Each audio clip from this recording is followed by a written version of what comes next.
आठवडी बाजार होता आज, तर त्या ठिकाणाहून भाजी तर आणलीच, त्याच्यासोबत ही जांभळं आणली, खूप छान गोड होती. सोया कटोरी आणली, ही मुलांसोबत आपल्यालासुद्धा खायला खूप छान वाटते. हे मसाला फुटाणा आणलेले आहेत, त्याच्यासोबतच हळदी आणि मीठ लावलेले हे फुटाणे देखील आणलेले आहेत. आता हे बरणीमध्ये भरून ठेवते आणि खायलासुद्धा हे खूप भारी लागतात.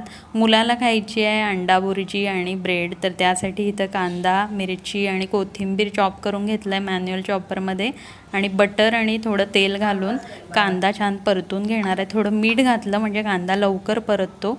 कांदा परतल्यानंतर त्यामध्ये तिखट घातलं आहे. तिखट मिक्स केल्यानंतर चॉप केलेला टोमॅटो घातलेला आहे आणि हा मसाला छान तेल सेपरेट होईपर्यंत भाजून घेतला आहे. त्यानंतर त्यामध्ये अंडी फोडली आहेत आणि आता हाय फ्लेमवरतीच तव्यामध्ये ही बुर्जी छान अशी भाजून घेतलेली आहे आणि इथं पावसुद्धा गरम झालेले आहेत बटरसोबत आणि गरमागरम बुर्जी पाव खायला तयार आहे.